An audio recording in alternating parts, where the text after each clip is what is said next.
CBSE ಅಂತಂದರೆ choice based credit system. ಹ್ಮ್ CBCS ಅಂದರೆ ಹ್ಮ್ choice ಎಲ್ಲಿದೆ ಹುಡುಗರಿಗೆ? ಹ್ಮ್ ಇದೆಲ್ಲ ಲಾಕ್ಡ್. PCM ತೊಗೋಬೇಕು ಅಂದರೆ PCMೇ ತೊಗೋಬೇಕು, ಹ್ಮ್ PCB ತೊಗೋಬೇಕು ಅಂದರೆ PCBನೇ ತೊಗೋಬೇಕು. ಹ್ಮ್ ಅವ್ರಿಗೆ ಇಷ್ಟ ಬಂದಿದ್ದಿಲ್ಲ. ಈಗ ನಮ್ಮ IITs ಇದಾವಲ್ಲ, ಅವ್ರಿಗೆ ಸರ್ಕಾರನೇ ಕೇಳಬೇಕು.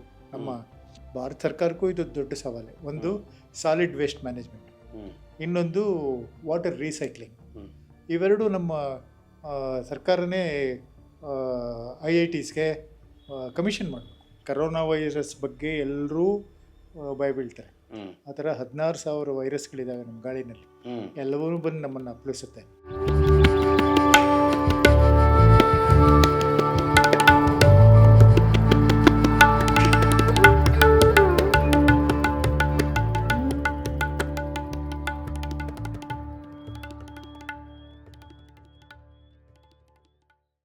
ಈ ಪ್ಯಾರಾಮೀಟರ್ನ ಅವರು ಇನ್ಕ್ಲೂಡ್ ಮಾಡಿದ್ರೆ it will give a human face to government ಅಂತ ನನ್ನ ನಂಬಿಕೆ. ಅಲ್ಲ, ಒಂದು ಸೆನ್ಸಸ್ ಯಾಕೆಂದ್ರೆ ಕ್ಯಾಲ್ಕುಲೇಟ್ ಮಾಡಿಟ್ಟಿರ್ತಾರಲ್ಲ ಸರ್, ಯಾರು ಎಷ್ಟು ಜನ ಹ್ಯಾಂಡಿಕ್ಯಾಪ್ ಇದಾರೆ ಅಂತ. ಎಷ್ಟು ಜನ ಹ್ಯಾಂಡಿಕ್ಯಾಪ್ ಅಂದರೆ ವರ್ಲ್ಡ್ ರಿಪೋರ್ಟಲ್ಲಿ 2%. ಹ್ಮ್ ಇಡೀ ಜಗತ್ತಿನ ಇಡೀ ಪಾಪ್ಯುಲೇಷನ್. ಜಗತ್ತಿನ ಅಲ್ಲ, ಇಂಡಿಯಾದಲ್ಲಿ 2% ಅಂತ ಹೇಳ್ತಾರೆ. ಹ್ಮ್ ಆದರೆ ಇಲ್ಲಿ ಪ್ರಾಬ್ಲಮ್ ಏನು ಬರುತ್ತೆ, ನಮ್ಮ physically rights of persons with physical disability, ಅದು ಆ್ಯಕ್ಟ್ ಒಂದಿದೆ 2016ರಲ್ಲಿ ಬಂತು. 2017ರಲ್ಲಿ ರೂಲ್ಸ್ ಬಂತು.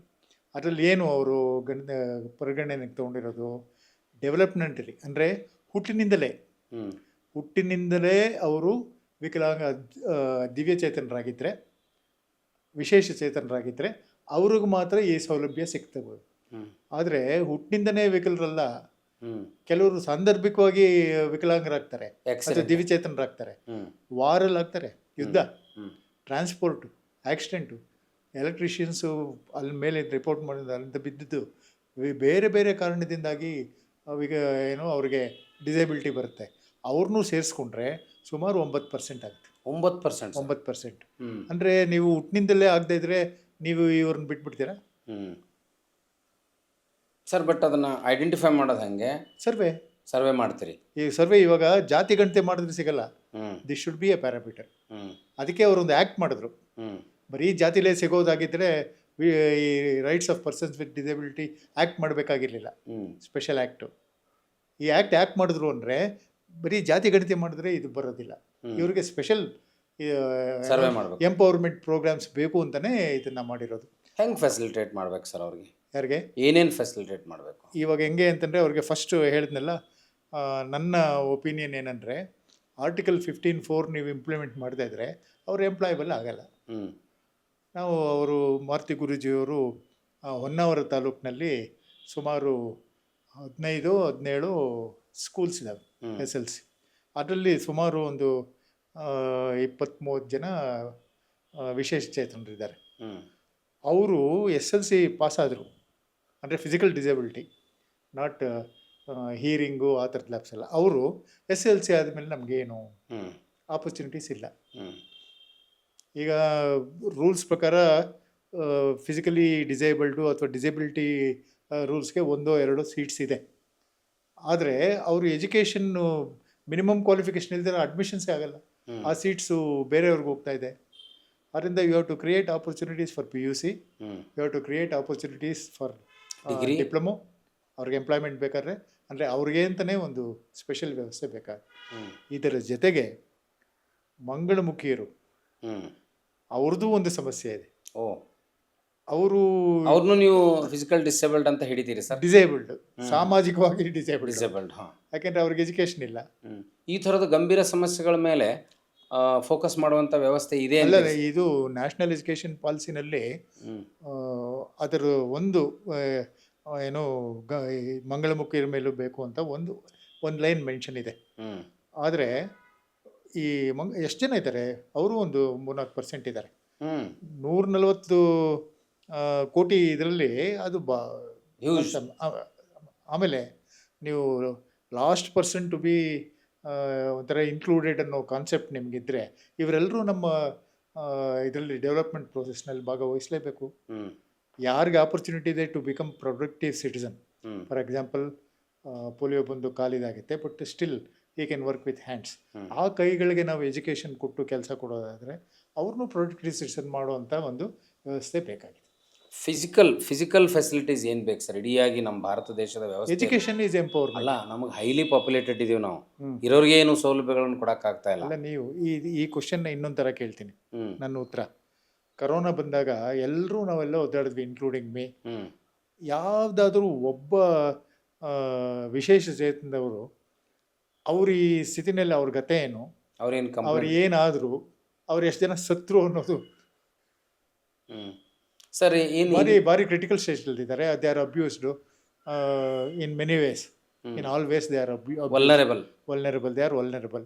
ಅಂಥವ್ರನ್ನ ಎಂಪವರ್ಮೆಂಟು ಕೂಡ 15/4 ಆ್ಯಂಡ್ 16/4ನಲ್ಲಿ ಬಂದಾಗ ಕೊನೆಯವರೆಗೂ ಮಾತ್ರ ಸಿಗುತ್ತೆ ಅನ್ನೋದು ನನ್ನ.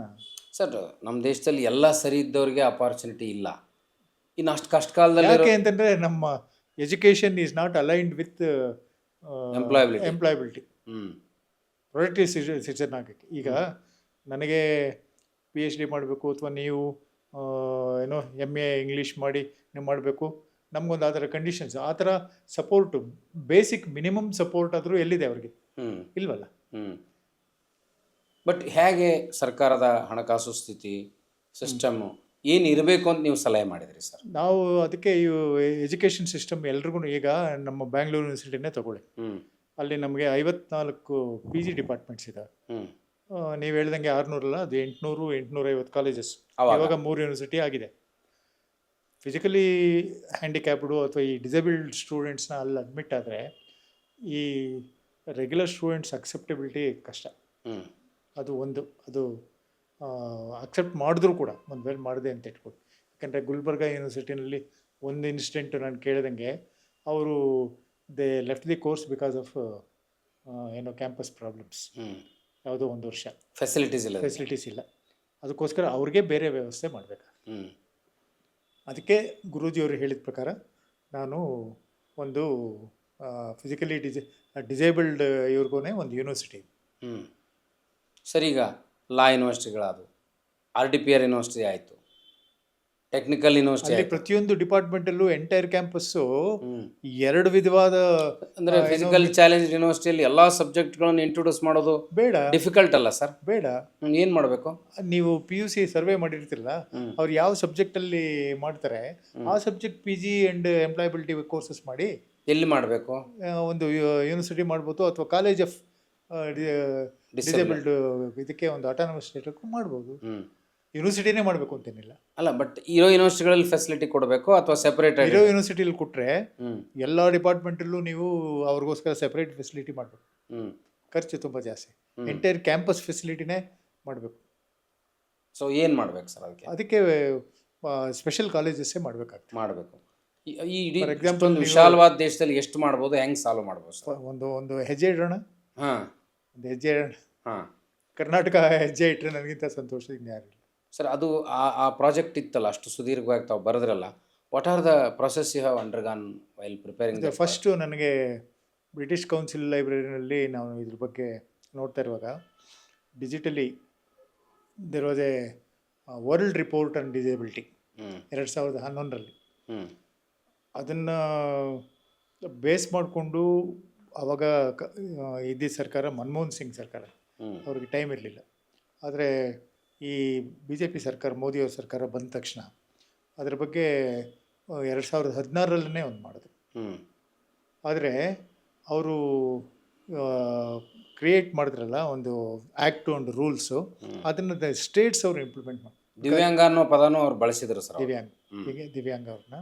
ಅದನ್ನು ಆಮೇಲೆ ಕರೋನಾ ಬಂತು, ನಮ್ಮ ಅರ್ಥವ್ಯವಸ್ಥೆ ಸ್ವಲ್ಪ ಇದಾಯಿತು. ಅದರಿಂದ ಇವಾಗಲಾದ್ರೂ ಇನ್ಮೇಲಾದರೂ ತಗೊಂಡ್ರೆ ಒಳ್ಳೆಯದೇ.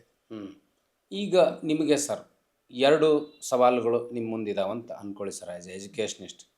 ಒಂದು, ಇಡೀ ಆಗಿರುವಂಥ ಸಮಗ್ರ ಶಿಕ್ಷಣ ವ್ಯವಸ್ಥೆ, ಕಂಪನೀಸ್ ಇನ್ ಕ್ಯಾಂಪಸ್ನಂಥ ಕಾನ್ಸೆಪ್ಟ್ ಇರ್ಬೋದು, ಪ್ರೊಫೆಷ್ನಲ್ ಇನ್ಸ್ಟಿಟ್ಯೂಷನ್ ಬರೀಬೇಕು, ಆಮೇಲೆ ಬೇಸಿಕ್ ಸೈನ್ಸು ಅಥವಾ ಆರ್ಟ್ಸು ಕಾಮರ್ಸ್ ವಿದ್ಯಾರ್ಥಿಗಳಿಗೆ ಏನೇನಾಗಬೇಕು, ಹೆಚ್ಚು ವಿಶ್ವವಿದ್ಯಾಲಯಗಳನ್ನ ಸ್ಟಾರ್ಟ್ ಮಾಡ್ತಾ ವೈಸ್ ಚಾನ್ಸಲರ್ಗಳನ್ನ ಕ್ರಿಯೇಟ್ ಮಾಡುವಂಥ ಹುನ್ನಾರದಕ್ಕಿಂತಲೂ ಭಿನ್ನವಾಗಿ ಅಪ್ಡೇಟ್ ಮಾಡಲಿಕ್ಕೆ universal and over all holistic approach ಏನು ಸರ್ ಎಜುಕೇಷನ್ ಪಾಲಿಸಿ?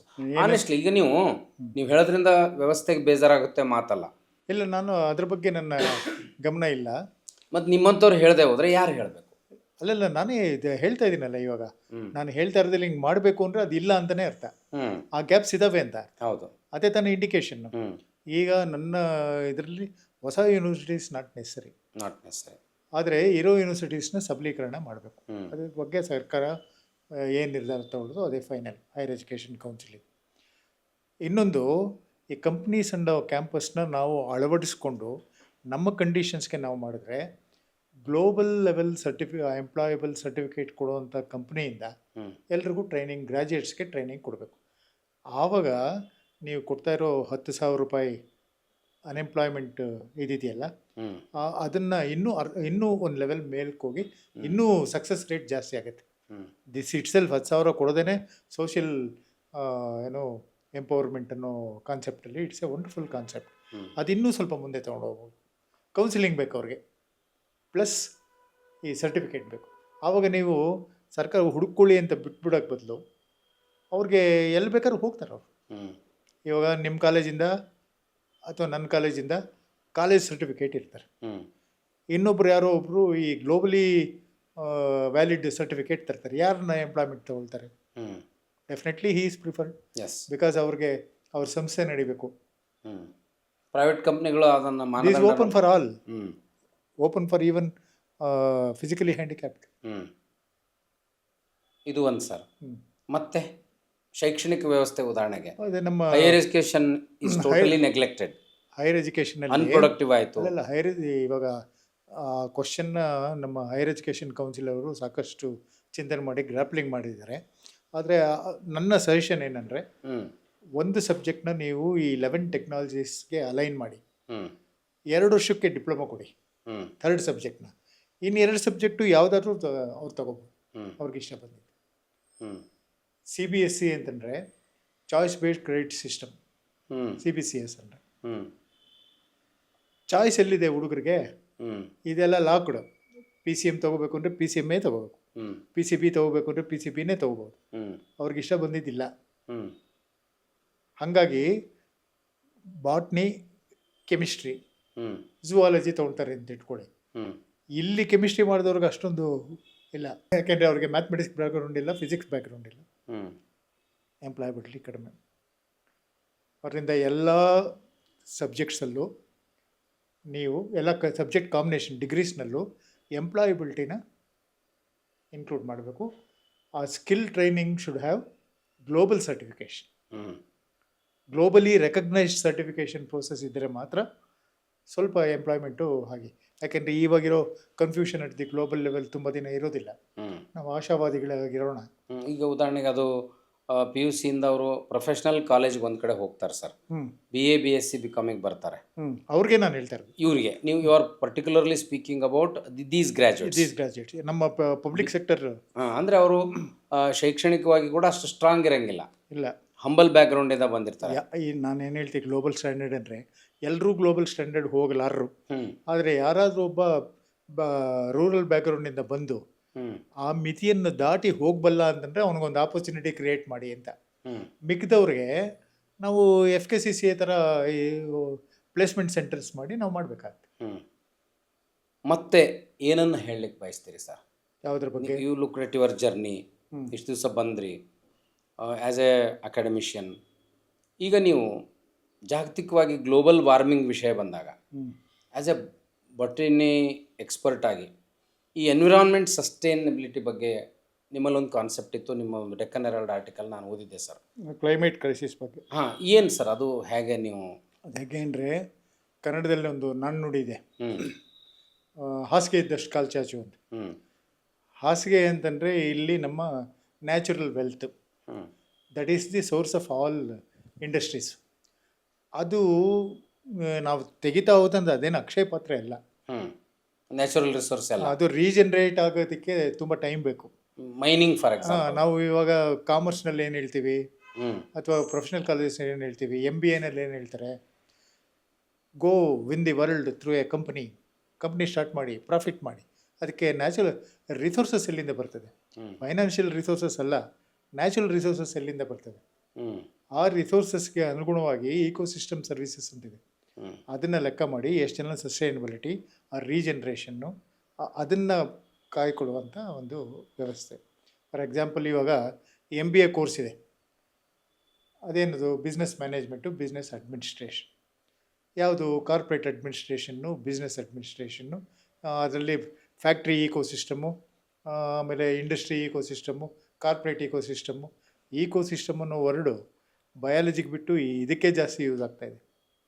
ಹ್ಞೂ ಈ ಥರ ಬದಲು ಇವಾಗ management of forests, management of ecosystem, management of lakes, ಇದ್ರ ಬಗ್ಗೆನೂ ಡಿಗ್ರೀಸ್ ಬರಬೇಕು.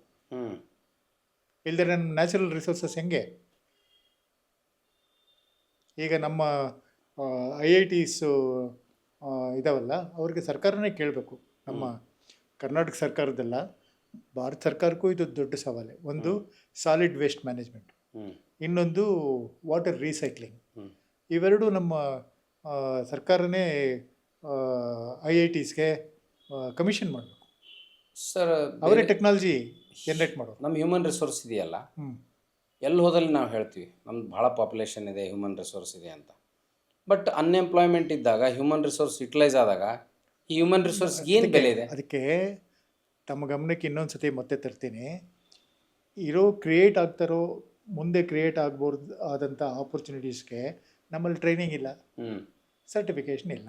ಜಪಾನ್ನಲ್ಲಿ ಯೂತ್ಸ್ ಇಲ್ಲ, ಅಲ್ಲ ಅವರು ಅಮೇರಿಕಾದಲ್ಲಿಲ್ಲ, ಯುರೋಪ್ನಲ್ಲಿಲ್ಲ. ಅಲ್ಲ ಅವರೆಲ್ಲ ಗ್ಲೋಬಲ್ ಲೆವೆಲ್. ಅಲ್ಲ, ಪಾಪ್ಯುಲೇಷನ್ ಡಿಕ್ಲೈನ್ ಆಗ್ತಾ ಇದೆ ಸರ್. ಎಂಪ್ಲಾಯಬಿಲಿಟಿ ನಮ್ಮ ಹುಡುಗರು ಹೋದರೆ ಸಿಗುತ್ತೆ, ದುಬೈದಲ್ಲಿ ಹೋದ್ರೆ ಸಿಗುತ್ತೆ, ಅಮೇರಿಕಾದಲ್ಲಿ ಹೋದ್ರೆ ಸಿಗುತ್ತೆ. ಪಾಪ್ಯುಲೇಷನ್ ಎಲ್ಲೋ ಒಂದು ಕಡೆ ಹೋಗಿ ಸ್ಟೆಬಿಲೈಸ್ ಆಗೋದಕ್ಕೆ ಇನ್ನೂ ಒಂದು 10 ವರ್ಷ 15 ವರ್ಷ ಬೇಕು, at the rate of our family planning. ಈಗ ಅದು ನಮ್ಮ ಇಮಿಡಿಯೇಟ್ ಹಿಡಿತಕ್ಕೆ ಬರೋವಂಥದ್ದಲ್ಲ. ನಮ್ಮ ಕೈಲಿರೋದು ಏನಿದೆ? ಇರೋರನ್ನ ಟ್ರೈನ್ ಮಾಡೋದು. ನಮ್ಮ ಪಾಪ್ಯುಲೇಷನ್ ಡಿಕ್ಲೈನ್ ಮಾಡಂತ ಹೇಳ್ತಾ ಇಲ್ಲ ಸರ್ ನಾನು. ಇವರು ಆ ಅಪಾರ್ಚುನಿಟಿ ಇದೆ, ನಾನು ಹೋಗಿ ನನ್ನ ಫೈನಾನ್ಷಿಯಲ್ ಸ್ಟೇಟಸನ್ನು, ನನ್ನ ಫ್ಯಾಮಿಲಿ ಸ್ಟೇಟಸನ್ನು ಇಂಪ್ರೂವ್ ಮಾಡ್ಕೋಬಹುದು ಅನ್ನುವಂಥ ಕಾನ್ಸೆಪ್ಟ್ ತರೋ ಕೆಲಸಗಳನ್ನು ಅವರು ಫ್ಯಾಮಿಲಿ ಶಿಕ್ಷಣ ವ್ಯವಸ್ಥೆಯಲ್ಲಿ ಬರಬೇಕು. ಅವ್ರ ಫ್ಯಾಮಿಲಿ ಸ್ಟೇಟಸ್ ಅನ್ನೋಕ್ಕೆ ಬದಲು ಅವರು productive citizen of the country. Ultimately ನಿಮಗೆ ಏನೇ ಎಜುಕೇಷನ್ನು, ಏನೇ ಸ್ಕಿಲ್ಲು, ಏನೇ ಎಂಪ್ಲಾಯ್ಮೆಂಟ್ ಇದ್ದರೂ ಕೂಡ ನಿಮ್ಮ ವ್ಯಾಲ್ಯೂಸ್, ನಮ್ಮ ವ್ಯಾಲ್ಯೂಸ್ ಇದಾವಲ್ಲ, ಕಲ್ಚರಲ್ ವ್ಯಾಲ್ಯೂಸು, ಆಮೇಲೆ ಅದು that is very important. Value education ತುಂಬ ಇಂಪಾರ್ಟೆಂಟ್. ಅದಿಲ್ದಿರ ನಿಮ್ಮ ಎಂಟೈರ್ ಶಿಕ್ಷಣ ವ್ಯವಸ್ಥೆನೇ ವೇಸ್ಟ್. ಅಲ್ಲ, ನಮ್ಮ ಜನ್ರೇಷನ್ ಯೂತ್ಸ್ ವೇಸ್ಟ್ ಆಗ್ತಾ ಇದಾರಲ್ಲ, ರಾಜಕಾರಣಿಗಳಿಂದ ಸುತ್ತಾರೆ, ಇಲ್ಲ ಅನ್ಎಂಪ್ಲಾಯ್ಮೆಂಟ್ ಇದೆ. ಅಷ್ಟೊಂದು ನೀವು ನಿರಾಶಾವಾದಿಗಳಾಗಬೇಕಾಗಿಲ್ಲ. ಇವಾಗ್ಲೂ ಕುವೆಂಪು ಅವರ ಆಗು ಅನಿಕೇತನ ಅದನ್ನು ಲೈಕ್ ಮಾಡೋರಿದ್ದಾರೆ. ಇನ್ಫ್ಯಾಕ್ಟ್ ನನ್ನ ಹಂಬಲ್ ಒಪಿನಿಯನ್ ಏನಂದರೆ, ಅದು ನಮ್ಮ ಶಿಕ್ಷಣ ಗೀತೆ ಆಗಬೇಕು. ಶಿಕ್ಷಣದ ಉದ್ದೇಶವೇ ವ್ಯಾಲ್ಯೂ ಸೆಕ್ಷನ್, ಅನಿಕೇತನೂ ಆಗಬೇಕು, ನಿರಂಕುಶಮತಿಯಾಗೂ ಆಗಬೇಕು, should not be under summon. ಅದೆಲ್ಲ ಅದರಲ್ಲಿ ಉದ್ಗಿದೆ. ಆಮೇಲೆ ನೀವು ಬ್ರೈನ್ ವಾಶ್ ಆಗಿಬಿಡ್ತೀರಿ ಏನೋ ಐಡಿಯಾಲಜಿ ಮೇಲೆ. ಅಲ್ಲಲ್ಲ, ಇದು ಅಪ್ರೋಪ್ರಿಯೇಟ್ ಏಜಲ್ಲಿ, ಅಪ್ರೋಪ್ರಿಯೇಟ್ ಸ್ಟೇಜ್ ಎಜುಕೇಷನಲ್ಲಿ ಈ ಥರ ವ್ಯಾಲ್ಯೂಸ್ನ ತುಂಬಿದ್ರೆ it is a basket of constitutional values. Constitutional values ಅಂದ್ರೇನು? ನಮ್ಮ ಸತ್ಯ, ಧರ್ಮ, ಶಾಂತಿ, ಆಮೇಲೆ ಅಹಿಂಸೆ, ಸಹಿಷ್ಣುತೆ, ಆಮೇಲೆ ಲವ್ ಫಾರ್ ನೇಚರ್, ಅದು ನಮ್ಮ ಕಾನ್ಸ್ಟಿಟ್ಯೂಷನಲ್ ವ್ಯಾಲ್ಯೂ. ಅದ್ರ ಬಗ್ಗೆ ಜಾಸ್ತಿ ಗಮನ ಇಲ್ಲ, ಬರೀ ಇದ್ರ ಮೇಲೆ. ಈ ವ್ಯಾಲ್ಯೂ ಎಜುಕೇಷನ್ನ ನಾವು ನಿರಂತರವಾಗಿ ಕೊಡಲೇಬೇಕಾಗುತ್ತೆ. ಸರ್, ಬೇರೆ ದೇಶದ ಶಿಕ್ಷಣ, ಜಪಾನ್ನಲ್ಲಿ ಫಾರ್ ಎಕ್ಸಾಂಪಲ್, ಆ ಹುಡುಗನಿಗೆ ಬಾಲ್ಯದಿಂದಲೂ ಆ ನಾಗರಿಕತೆ ಪ್ರಜ್ಞೆಯನ್ನು ಹುಟ್ಟಿಸ್ತಾರೆ, ಹೇಗೆ ಬದುಕಬೇಕು ಅನ್ನೋದನ್ನು ಹೇಳ್ತಾರೆ. ಪ್ರೈಮರಿ ಎಜುಕೇಷನ್ ಕಾನ್ಸೆಪ್ಟ್ ಬಗ್ಗೆ ನೀವು ಇಲ್ಲಿ ಯೂನಿವರ್ಸಿಟಿಗಳು ಬಂದ ಮೇಲೆ ಪರಿಸ್ಥಿತಿ ನೋಡಿದ್ರಿ, ಇವನು ಎಲ್ಲೋ ಬಾಲ್ಯದಲ್ಲಿ ಸರಿಯಾದ ಸಂಸ್ಕಾರ ಸಿಗಲಿಲ್ಲ ಅಂತ. ಅಲ್ಲ, ಪ್ರೈಮರಿ ಎಜುಕೇಷನಲ್ಲಿ volume of number of schools it's a big challenge. ನಮ್ಮ ಮಧು ಬಂಗಾರಪ್ಪನವರು ಮಾಡಿದಾಗ, ನಮ್ಮ Kempegowda international school, Kempegowda international airport ಇದೆಯಲ್ಲ, ಅವರು ದೇವನಹಳ್ಳಿ ಭಾಗದಲ್ಲಿ ಒಂದು 10 ಸ್ಕೂಲು ಅವರೇ ದುಡ್ಡು ಖರ್ಚು ಮಾಡಿ ಕಟ್ಸಿದ್ದಾರೆ. ಅವರು ವಿಸಿಟ್ ಮಾಡಿದ್ದಾರೆ. One of the good governance ಲಕ್ಷಣ. ಅಲ್ಲಿಗೆ ಹೋಗಿ ಎಲ್ಲ ವಿಸಿಟ್ ಮಾಡಿದ್ದಾರೆ. ಆದರೆ ಅವರು ಅಪರಿಮಿತವಾದ ಅವ್ರಿಗೆ CSR ಫೆಸಿಲಿಟೀಸ್ ಇದೆ. ಒಂದೊಂದು ಇದಕ್ಕೂ 8 ರಿಂದ 10 ಕೋಟಿ ಖರ್ಚು ಮಾಡಿ. ನಾನು ವಿಸಿಟ್ ಮಾಡಿದೆ. ಭಾರಿ ಚೆನ್ನಾಗಿ ಕಟ್ಟಿದ್ದಾರೆ, ಭಾರಿ ಫಂಕ್ಷನಲ್, ವೆರಿ ಅಷ್ಟು ದುಡ್ಡು 48,000 ಸ್ಕೂಲ್ಗೆ ನಾವೆಲ್ಲಿ ತರೋಕ್ಕಾಗುತ್ತೆ?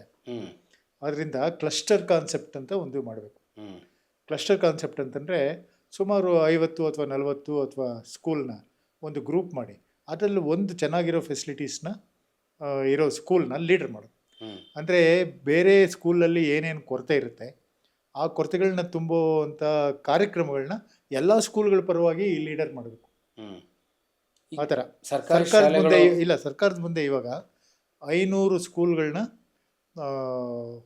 ಅಂಥದ್ದು ಕರ್ನಾಟಕ ಪಬ್ಲಿಕ್ ಸ್ಕೂಲ್ ಅಂತ ಮಾಡಬೇಕು. ಎಲಿವೇಟ್ ಮಾಡ್ತಾರೆ ಇಟ್ಸ್ ಎ ವಂಡರ್ಫುಲ್ ಪ್ರೋಗ್ರಾಮ್. ಹ್ಮ್ ಅವುಗಳನ್ನ ಕ್ಲಸ್ಟರ್ ಲೀಡರ್ ಮಾಡಬೇಕು.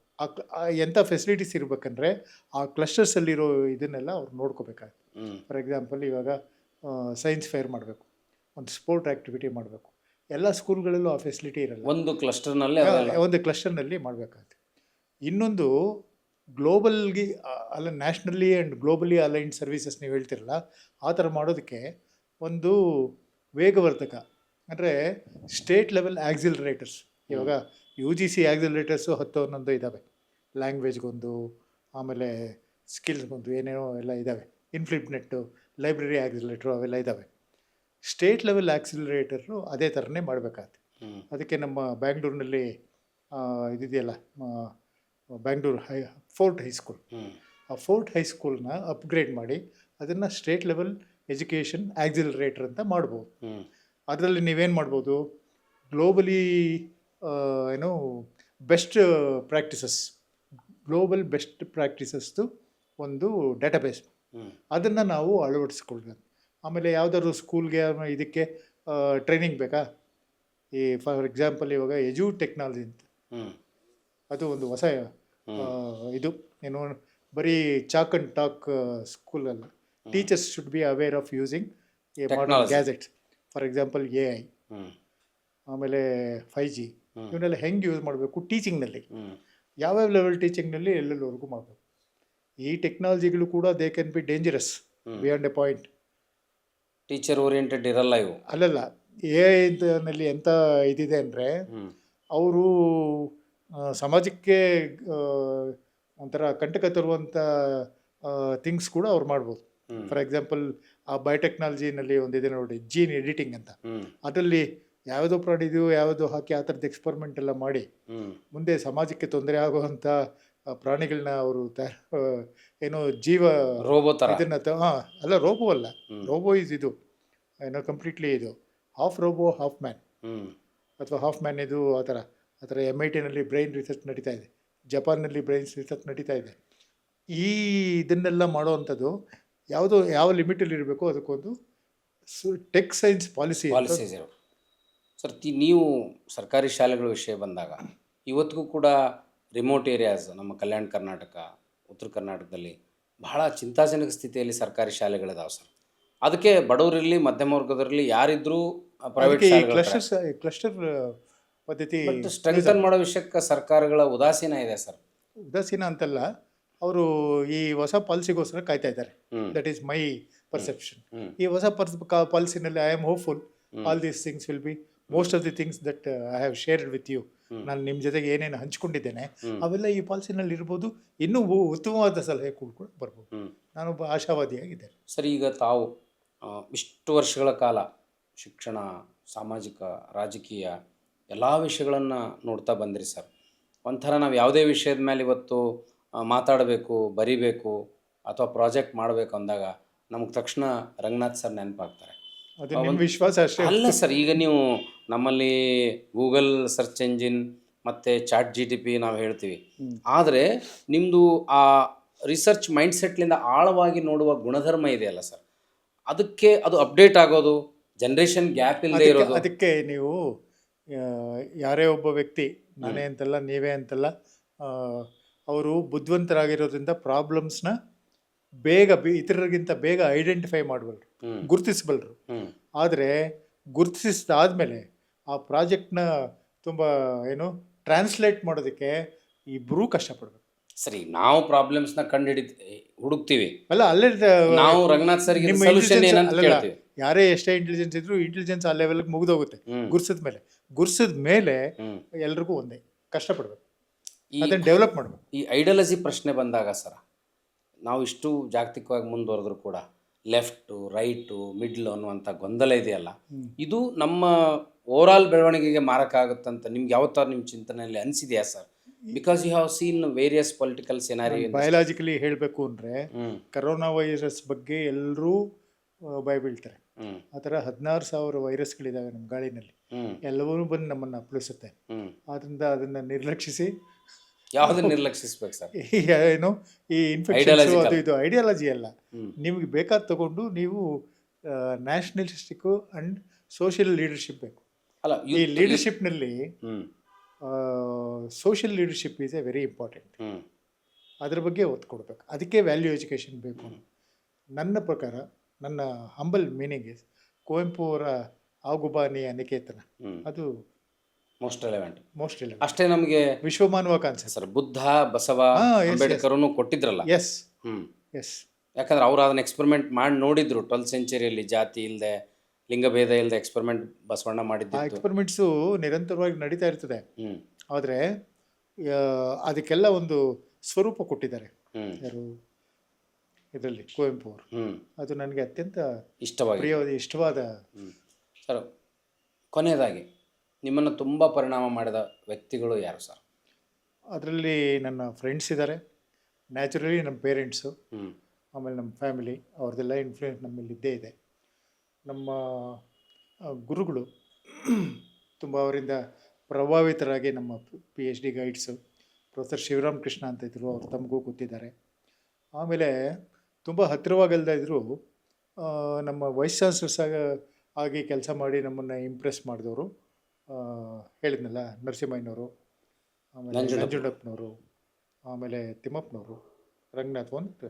ಆಮೇಲೆ ಅಗಾಧವಾಗಿ ರಿಫಾರ್ಮ್ಸ್ ಬಗ್ಗೆ ಒತ್ತು ಕೊಟ್ಟು ಅದನ್ನು ಧೈರ್ಯದಿಂದ ಮುನ್ನಡೆಸಿ ಎಜುಕೇಷನ್ ರಿಫಾರ್ಮ್ಸಲ್ಲಿ ಯಾರೂ ತಗೊಳ್ದ ನಿರ್ಧಾರ ಮಾಡಿದ ಪ್ರಭುದೇವ್ ಅವ್ರ ಧೈರ್ಯ, ದಿಟ್ಟತನ ಮತ್ತು ಅಡ್ಮಿನಿಸ್ಟ್ರೇಟಿವ್ ಅಕ್ಯುಮೆನ್ ಅವೆಲ್ಲ ನನಗೆ ಪ್ರಭಾವಿತ ಮಾಡಿ. ನನ್ನ ಗೆಳೆಯರಲ್ಲೇ ನನಗೆ ತುಂಬ ಪ್ರಭಾವಿತ ಮಾಡಿರೋದು ರವೀಂದ್ರ ರೇಷ್ಮೆ ಅವರಿದ್ದಾರೆ. ನೀವು ಒಂಥರ ನಿಮ್ಮ ಅಲ್ಲ ನಾನು ಇದರಿಂದ ಸರ್. ಅಲ್ಲಲ್ಲ, ನನ್ನ ಪ್ರಭಾವಿತ ಮಾಡಿದ್ದಾರೆ ಅಂತಂದರೆ ಯಾವುದೊಂದು ಕಾಂಟೆಕ್ಸ್ನಲ್ಲಿ ನೀವು ಯಾವ ಥರ ಡಿಸಿಷನ್ ತೊಗೋಬೋದು ಅಂತ ನಾನು ಒಂದು ಹಲವಾರು ಸರಿ ಯೋಚನೆ ಮಾಡಿದೆ.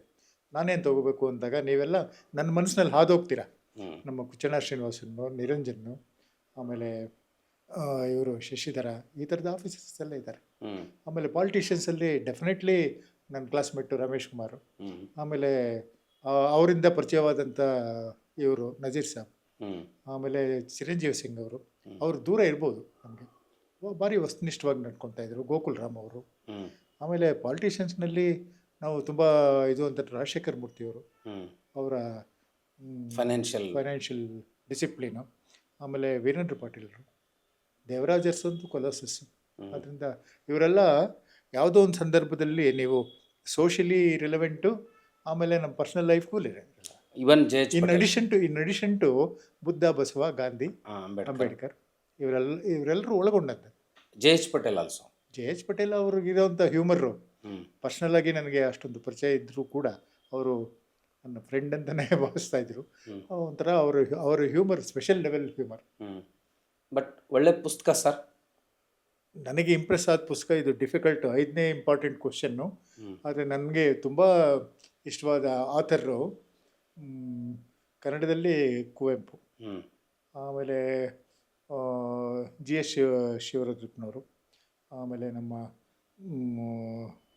ಇವರ ಬರಹ ಯಾರು, ರಾಲ್ಫ್ ವ್ಯಾಲ್ಡೋ ಎಮರ್ಸನ್ ಎಸ್ಸೇಸ್ ಅಂತ. ಎಸ್ 20 ಅವರ ಅಮೇರಿಕನ್ ಅವರು ಆಥರ್ ಬರೆದಿರೋದು ಎಮರ್ಸನ್ ಎಸ್ಸೇಸ್ ಅಂತ. ಅದರಲ್ಲಿ ಲವ್ ಅಂದ್ರೇನು, ಕ್ಯಾರೆಕ್ಟರ್ ಅಂದ್ರೇನು, ಪ್ರೂಡೆನ್ಸ್ ಅಂದ್ರೇನು, ಇದೆಲ್ಲದ್ರ ಬಗ್ಗೆ ಬಟ್ಟಿ ಇಳಿಸಿ 4 ಪೇಜು ಅಥವಾ 3 ಪೇಜಲ್ಲಿ ಡಿಸ್ಪ್ಯಾಷನೇಟಾಗಿ ಹೇಳೋವಂಥ ಕಲೆ ವಂಡರ್ಫುಲ್. ಎಮರ್ಸನ್, ರಾಲ್ಫ್ ವ್ಯಾಲ್ಡೋ ಎಮರ್ಸನ್ ನನಗೆ ಅತ್ಯಂತ. ಸರ್ ನಿಮ್ಮ ಪ್ರಕಾರ ಕ್ಯಾರೆಕ್ಟರ್ ಅಂತಂದ್ರೆ ಏನು ಸರ್? ಕ್ಯಾರೆಕ್ಟರ್ ಅಂತಂದರೆ ಅದು ಇನ್ಹೆರೆಂಟ್ ಕ್ಯಾರೆಕ್ಟರ್ ಒಂದಿರುತ್ತೆ, ಎಕ್ಸ್ಪ್ರೆಸ್ಡ್ ಕ್ಯಾರೆಕ್ಟರ್ ಒಂದಿರುತ್ತೆ. Which comes from environment. ಅಲ್ಲ, ಎನ್ವೈರನ್ಮೆಂಟ್ ಅಂದರೆ ಸೋಷಿಯಲ್ ಪ್ರೆಷರ್ಸಿಂದ ಒಂದು ಕ್ಯಾರೆಕ್ಟರ್. ಈ ನೀವು ಯಾವುದೋ ಒಂದು ವ್ಯಾಲ್ಯೂನ ನಂಬ್ತೀರಾ, ಅಲ್ಲೇ ನಾನು ವ್ಯಾಲ್ಯೂ ಎಜುಕೇಷನ್ ಅಂತ ಹೇಳೋದು. ಆ ವ್ಯಾಲ್ಯೂನ ನಂಬಿದಾಗ ನೀವು ಟೆಸ್ಟೆಡ್ ಟೈಮ್ಸ್ ಬರುತ್ತೆ. For example, you want to live a non corrupt life. ಹ್ಞೂ ನಿಮಗೆ ಕರಪ್ಷನ್ ಮಾಡುವಂಥ ಎಕ್ಸ್ಟ್ರಾರ್ಡಿನರಿ ಆಪರ್ಚುನಿಟೀಸ್ ಬರುತ್ತೆ, ಪ್ರೆಷರ್ಸ್ ಬರುತ್ತೆ, ಥ್ರೆಟ್ ಬರುತ್ತೆ. ಆವಾಗ ನೀವು ವ್ಯಾಲ್ಯೂಸ್ಗೆ ಅಂದ್ಕೊಂಡಿದ್ದೀರ ಅನ್ನೋದು ಅದೊಂದು test, litmus test. One is corruption, ಅಲ್ಲ, ಅದೇ ಥರ ಬೇರೆ ಬೇರೆ ಪರ್ಸನಲ್ ಕ್ಯಾರೆಕ್ಟರ್. ಪರ್ಸನಲ್ ಕ್ಯಾರೆಕ್ಟರ್ ಬಂದೇ ಬರುತ್ತೆ. Okay sir. How you rise to the challenges.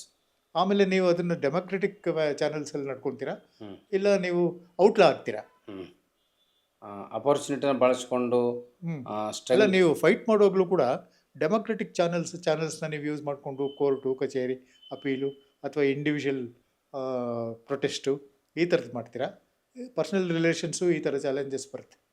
ಅದನ್ನೆಲ್ಲ ನೀವು ಹೇಗೆ, that is how you face and come out. ಅದೇ ಅದನ್ನು ನೀವು ಒಂದು ಸಾರಿ ನಿಮಗೆ ಸಜೆಸ್ಟ್ ಮಾಡೋ, ಯಾಕೆಂದರೆ ನೀವು ಇಂಗ್ಲೀಷ್ ಲಿಟ್ರೇಚರ್ನವರು, ಆ ಲಿಬರ್ಟಿ ಕೂಡ ನಾನು ತೊಗೊಳ್ತೇನೆ. ನೀವು ರಾಲ್ಫ್ ವಾಲ್ಡೋ ಎಮರ್ಸನ್ದು ಕ್ಯಾರೆಕ್ಟರ್ ನಾನು ಪ್ರೂಡೆನ್ಸ್ ಅನ್ನೋದು ಓದಿ. ನಾವು ಎಮ್ ಎದಲ್ಲಿ ಓದಿದ್ವಿ ಸರ್. ಎಮರ್ಸನನ್ನು ಓದಿದ ಮೇಲೇ ಈ ಥರದ ಸಬ್ಜೆಕ್ಟ್ಗಳನ್ನ ಕೇಟರ್ ಮಾಡಿ ಹೇಗೆ ಇವನು ಅಪ್ರೋಚ್ ಇದೆಯಲ್ಲ ಅನ್ನೋದು ನಮ್ಗೆ ಅನಿಸ್ತು. ವಂಡರ್ಫುಲ್. ನನ್ನ ಪ್ರಕಾರ ತುಂಬ ವಂಡರ್ಫುಲ್. ಸರ್, ಈಗ ತಾವು ಆಮೇಲೆ ಕನ್ನಡದಲ್ಲೂ ಕೂಡ ಈ ಚರಿತ್ರೆಯ ಪಾಠ ಅಂತ ಒಂದಿತ್ತು. ಚರಿತ್ರೆಯಿಂದ ನಾವೇನು ಕಲಿಬೇಕು? ಚರಿತ್ರೆ ಅಂತಂದರೆ ಯಾವುದೋ ಸೆಂಚುರಿನಲ್ಲಿ ಆಗಿದ್ದಲ್ಲ. ಇವಾಗ ರಾಮಚಂದ್ರ ಗುಹಾ ಮಾಡ್ತಾರಲ್ಲ, ಕಂಟೆಂಪ್ರರಿ, ಇವಾಗ ಆಗ್ತಾ ಇರೋದು ಮುಂದೆ ಚರಿತ್ರೆ ಆಗುತ್ತೆ. ಹೌದು, ಆ ಥರದನ್ನು ಕೂಡ ಗುರುತಿಸ್ಬೇಕು. ಅದು ತಾವು ಆ ರೀತಿ ಹೇಳ್ಕೊಂಡು ಅದನ್ನು ನೀವು ಸೋಷಿಯಲ್ ಅವೇರ್ನೆಸ್ ಇದ್ದರೆ, ಪ್ರಾಬ್ಲಮ್ಸ್ ಇದ್ದರೆ, ದೆನ್ ಅವಾಗ ತಮಗೆ ಹೊಳೆಯುತ್ತೆ. ಸೊ ಯಾವಾಗ ನಮಗೆ ಆ ಥರದ ಸಮಸ್ಯೆಗಳು ಬಂದಾಗ ನೀವು ನೆನಪಾಗಲಿಕ್ಕೆ, ಮಾಧ್ಯಮಗಳು ಮತ್ತು ಪ್ರಚಾರದಿಂದ ದೂರ ಇದ್ದು ನಿಮ್ಮ ವ್ಯಕ್ತಿತ್ವವನ್ನು ನೀವು ರೂಪಿಸ್ಕೊಳ್ಳಿಕ್ಕೆ ಆ ಹಿಂಜರಿತಕ್ಕೆ ಕಾರಣ ಏನು ಸರ್? ಬೇಕಾದಾಗಿಲ್ಲ. ನಾನು ನೆಗೆಟಿವ್ ಆಸ್ಪೆಕ್ಟಲ್ಲಿ ಇದ್ಯಾವನ್ನು ನಾನು ನೋಡಲಿಲ್ಲ. ನನಗೆ ಲಂಕೇಶು ನಮ್ಮ ಜೊತೆಗೆ ಇದ್ರಲ್ಲ, ಅವ್ರು ಲಂಕೇಶ್ ಪತ್ರಿಕೆ ಶುರುವಾದಾಗ ರವೀಂದ್ರ ರೇಷ್ಮೆ ನನ್ನ ಜೊತೆಲೇ ರಿಸರ್ಚ್ ಮಾಡ್ತಾ ಇದ್ದವರು. ಅವ್ರು ಲಂಕೇಶ್ ಪತ್ರಿಕೆ ಕಡೆ ಹೋದರು. ಅವ್ರ ಜೊತೆಯಲ್ಲೇ ಇದ್ದು ನನಗೆ ರಿಸರ್ಚ್ ಬಗ್ಗೆ ಆಸಕ್ತಿ ಇತ್ತು. ನನಗೆ ಆ ಕಡೆ ಹೋಗಬೇಕು ಅಂತ ಅನಿಸ್ಲಿಲ್ಲ. ಲಂಕೇಶ್ ಸಾಕಷ್ಟು ಬಾರಿ ಮೀಟ್ ಮಾಡಿದ್ದೀನಿ. ಈವನ್ ಫಾರ್ ಎಕ್ಸಾಂಪಲ್ ಇವರು ಶಶಿಧರ ಅವರೆಲ್ಲ ಸೇರಿ ಒಂದು ಪಿಕ್ಚರ್ ತೆಗೆದಿದ್ದಾರೆ. ಅವ್ರು ಯಾರು ಇದ್ರ ಬಗ್ಗೆ ಇಲ್ಲ. ಹಂಗಾಗಿ ನಮ್ಮ ಗುರಿ ಏನು, ನಮ್ಮ ಪರ್ಸ್ನಲ್ ಗೋಲ್ಸ್ ಏನು, ಅದ್ರ ಬಗ್ಗೆ ಜಾಸ್ತಿ ಗಮನ ಕೊಟ್ಟೆ ಅಷ್ಟೇ ಹೊರತು ಇನ್ನೊಂದರ ಕಡೆ ನಿರಾಸಕ್ತಿ ಇಲ್ಲ.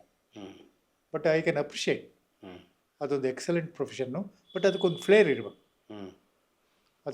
ಇರಬೇಕು. ಈ ನೀವು ಅದನ್ನು ಬಯಸ್ತೀರಿ, ನೀವು ಬಯಸಿದ್ರಲ್ಲಿ ನೀವು ಅಚೀವ್ ಮಾಡಿದ್ದೀರಿ. ಅದು ತಾವು ಇಷ್ಟೆಲ್ಲ ಲೈಫ್ ನಾನು ನಡೆದು ಬಂದೆ, ನನ್ನ ಜರ್ನಿ ಇದೆ. ಎಷ್ಟು ಪ್ರಮಾಣದ ಸಂತೃಪ್ತಿ ಇದೆ ಸರ್ ನಿಮ್ಮ ಜರ್ನಿ ಬಗ್ಗೆ? ಸಂತೃಪ್ತಿ ಅಂತಂದರೆ, as A professor of botany ನನ್ನ ಕಿರು ಕಾಣಿಕೆ ನಾನು ಸಲ್ಲಿಸಿದ್ದೀನಿ ಯೂನಿವರ್ಸಿಟಿ ಥ್ರೂ ಮೈ ಪಬ್ಲಿಕೇಶನ್ಸ್. ನೇಚರ್ನಲ್ಲಿ ಮಾಡಿದ್ದೀನಿ, ಅವೆಲ್ಲ ಆಗಿದೆ. ಆಮೇಲೆ ಅದು ಹೇಳಿದ್ನಲ್ಲ, ಇಂಟರ್ನ್ಯಾಷನಲ್ ರಿವ್ಯೂ, ಅವೆಲ್ಲ ಆಗಿದೆ. ಬಟ್ ಎಜುಕೇಷನಲ್ಲಿ ಈ ದಿವ್ಯಾಂಗರಿಗೆ ಏನಾದ್ರು ಒಂದು ಮಾಡಬೇಕು ಅನ್ನೋ ಆಸೆ ಇನ್ನೂ ಇದೆ. ಬಟ್ ಸಿಗಬೇಕಾದ ಮಾನ್ಯತೆ, ಗೌರವ ಅದು ಬಿಡಿ, ಸಿಗಲಿಲ್ಲ ಅದು ಬಂದಾಗ ಬರುತ್ತೆ. ಅದ್ರ ಬಗ್ಗೆ ಯೋಚನೆ ಮಾಡಿದಿರಾ? ಫಸ್ಟ್ ಇದ್ರ ಮಾಡೋ ಈ ವಿಚಾರದಲ್ಲಿ ಏನಾದ್ರು ಮಾಡಬಲ್ಲೆನಾದರೆ ನಾನು ನನ್ನ ನಮ್ಗೆ ಬೇಸರ ಇದೆ ಸರ್, ನಮ್ಗೆ ಕೊರಗಿದೆ. ರಂಗನಾಥ್ ಸರ್ಗೆ ಸಿಗಬೇಕಾದದ್ದು ಸಿಗಲಿಲ್ಲ. Please help in implementing projects of disability. Okay sir, ತಾವು ಭಾಳ ಸುದೀರ್ಘವಾಗಿ ಬಹಳಷ್ಟು ಮೌಲಿಕವಾದ ವಿಚಾರಗಳನ್ನು ನೀವು ಬಿಟ್ಟು ಹೋದ್ರಿ. ಇದನ್ನು ನಾವು ಮತ್ತೆ ಕೇಳ್ತಾ ಮೆಲುಕಾಗ್ತಾ ಹೋದಾಗೆಲ್ಲ ಒಂದೊಂದು ಹೊಸ ಹೊಳವು ಬಹಳಷ್ಟು ಜನರಿಗೆ ಸಿಗುತ್ತೆ. ಶಿಕ್ಷಣ ಪದ್ಧತಿಯನ್ನು ರೂಪಿಸುವವರು, ಅದನ್ನು ಇಂಪ್ಲಿಮೆಂಟ್ ಮಾಡೋರು, ಶೈಕ್ಷಣಿಕ ವ್ಯವಸ್ಥೆ, ಸರ್ಕಾರ, ಜಾಗತಿಕ ಮಟ್ಟದಲ್ಲಿರುವಂಥ ಸ್ಥಾನಮಾನಗಳ ಬಗ್ಗೆ ತಾವು ಭಾಳ ಸುದೀರ್ಘವಾಗಿ ಮಾತಾಡಿದ್ರಿ. ಇದು ಭಾಳ ಫ್ರೂಟ್ಫುಲ್ ಅಂದ್ಕೊಳ್ತೀನಿ. ಇದ್ರ ಬಗ್ಗೆ ಇನ್ನೊಂದು ಕೊನೆಯ ಮಾತು ಏನಂದರೆ, ನೀವು ಯಾವುದೇ ಪ್ರೊಫೆಷನ್ ಯಾರಾದರೂ ತಗೊಳ್ಳಿ, ಅವು ಬೇರೆಯವರು ಇವಾಗ ನಾನು ಎಜುಕೇಷನಿಸ್ಟ್ ಆಗಿ ನನ್ನನ್ನು ನಾನು ರೂಪಿಸ್ಕೊಳ್ಳೋ ಅಂಥ ಒಂದು ಪ್ರಯತ್ನ ನಾನು ಮಾಡಿದ್ದೇನೆ ಪ್ರಾಣ. ಆದರೆ ನಿಮ್ಮಂಥ ಪತ್ರಕರ್ತರಾಗಲಿ, ಬೇರೆ ಇನ್ಯಾವುದಾದ್ರು ಪ್ರೊಫೆಷನಲ್ಲಿ ನಮ್ಮ ಯಾರು ಕುಚ್ಚನಾಡ್ ಶ್ರೀನಿವಾಸನಾಗಲಿ, ನಿರಂಜನ್ ಆಗಲಿ, ಶಶಿಧರ ಈ ಥರ ಆಫೀಸರ್ ನೋಡಿದಾಗ ನಾನು ಈ ಥರ ಏನು ಆಗ್ಬೋದಾಗಿತ್ತು. ಇರಬೇಕಲ್ಲ ಅನ್ನೋ ಒಂದು ಪ್ರಜ್ಞೆ ಮೂಡಿಸಿದ್ರೆ ಅಲ್ಲಿಗೆ ನಿಮ್ಮ ಜೀವನ ಸಾರ್ಥಕ. ಹ್ಮ್. ನೀವು ಯಾವುದಾದ್ರೂ ಪ್ರೊಫೆಷನ್ ಮಾಡಿ, ಹ್ಮ್. ಇಂಥ politician perfection in any field perfection ಕಡೆಗೆ ನಮ್ಮ journey. Journey towards excellence hmm. ಅದು ನಿರಂತರ. Hmm. It's not a destination. Hmm. ಅದು ನಿರಂತರವಾಗಿ ನಡೀತಾ ಇದೆ. ನಾವು ಅದನ್ನೇ ಎಷ್ಟು ಅಚೀವ್ ಮಾಡ್ತೀವೋ ಅದು ನಮ್ಮ ಭಾಗ್ಯ. ಹ್ಮ್. ಸರ್, ತಮ್ಮ ಸುದೀರ್ಘ ಮಾತುಕತೆ ಥ್ಯಾಂಕ್ಸ್ ಹೇಳಿದ್ರೆ ಆರ್ಟಿಫಿಷಿಯಲ್ ಆಗುತ್ತೆ, ಏನೋ ಹೇಳದೆ ಹೋದರೆ ಕೊರಗಾಗುತ್ತೆ. ನಿಮಗೆ ನಾನು ಎಲ್ಲ ಲಕ್ಷಾಂತರ ವೀಕ್ಷಕರ ಪರವಾಗಿ ಕೃತಜ್ಞತೆಗಳನ್ನ ಸಲ್ಲಿಸ್ತೇನೆ ಸರ್. ಈ ಅವಕಾಶ ಕೊಟ್ಟಿದ್ದಕ್ಕೆ ನಾನು ನಿಮಗೆ ನಿಮ್ಮ ಕ್ರೂ ಮೆಂಬರ್ಸ್ಗೂ ಕೂಡ ನಾನು ಧನ್ಯವಾದಗಳು ಅರ್ಪಿಸ್ತೀನಿ. Okay, thank you sir. Thank you.